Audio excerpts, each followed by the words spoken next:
Bon après-midi, bienvenue à la conférence de presse de l'entraîneur du Foot Club Barcelone, Hansi Flick. Nous commençons avec le tour de Barça One.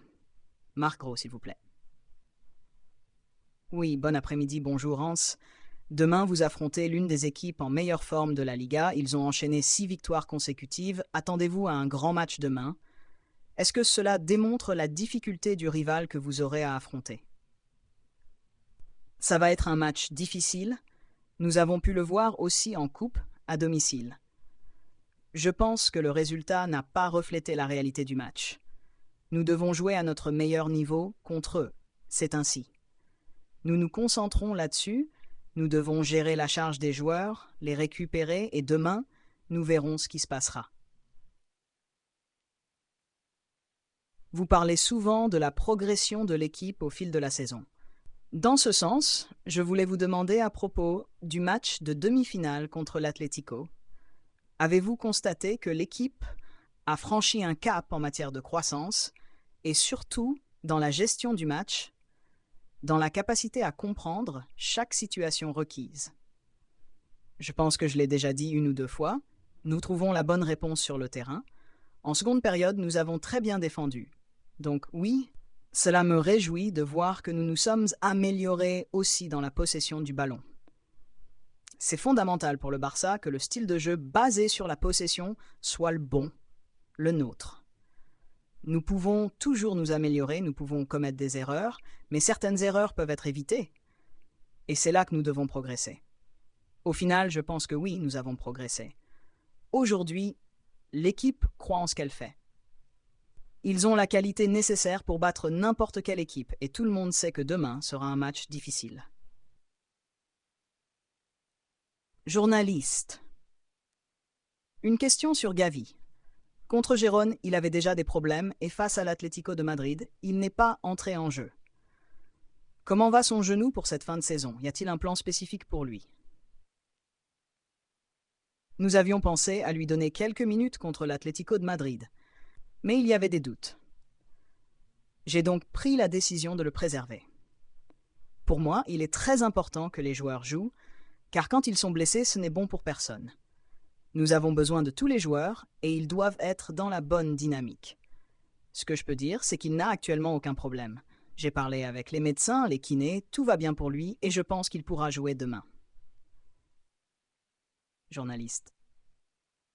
La dynamique positive de l'équipe, toutes ces victoires accumulées, aide-t-elle psychologiquement les joueurs à mieux supporter la fatigue physique? Nous analysons tout au quotidien. Nous vérifions comment ils se sentent, leur niveau de forme, leur sommeil. Nous mesurons tout. Il est très important pour eux de bien récupérer, de bien dormir et de bien manger. Gagner aide beaucoup, énormément même. Cela donne de la confiance. L'équipe croit en elle-même. Et quand je lis ou j'écoute les interviews des joueurs, je remarque qu'il n'y a pas de peur.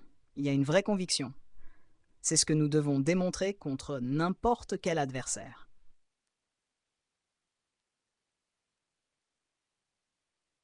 Depuis le match contre l'Atlético, vous avez beaucoup parlé du Betis et de la qualité de l'adversaire. Demain, au vu du calendrier, pensez-vous devoir faire beaucoup de rotations? Bien sûr. Quand je dis que nous devons gérer, cela inclut la charge de travail, les entraînements et les matchs eux-mêmes. Je parle avec les experts et nous prenons ensemble les décisions sur ce qu'il faut faire. Nous nous concentrons toujours sur le match à venir. Nous ne pensons pas à Dortmund, loin de là. Nous sommes concentrés sur le Betis. Il est essentiel d'avoir des jambes fraîches sur le terrain demain. Parmi les supporters et les joueurs, il y a un grand optimisme concernant la possibilité de remporter plusieurs titres cette saison. Certains parlent même d'un triplé. Vous avez déjà une finale contre le Real Madrid en Coupe du Roi, un match de Liga contre eux qui pourrait être décisif, et pourquoi pas une finale de Ligue des Champions Barça-Madrid. Seriez-vous favorable à autant de classicos pour décider des titres? Comme je l'ai dit avant, j'adore rêver, mais nous devons nous concentrer sur le prochain match. Les rêves se réalisent quand on travaille dur et qu'on reste focalisé. C'est ce que nous faisons. J'ai ce sentiment que l'équipe croit en elle-même. Mon travail est de leur rappeler qu'ils doivent le démontrer sur le terrain. Nous luttons pour tout, nous sommes toujours en course et c'est un bon moment pour l'équipe. Le soutien des supporters sera crucial demain. Ils doivent savoir que nous avons besoin d'eux. C'est une très bonne situation. Alors, continuons. Vous avez dit que rêver est bien et que vos joueurs ne montrent aucune peur. Ce qui vous surprend le plus chez eux, est-ce leur audace, leur courage, le fait qu'ils ne craignent aucun adversaire malgré leur jeunesse? Oui, c'est possible grâce au travail acharné.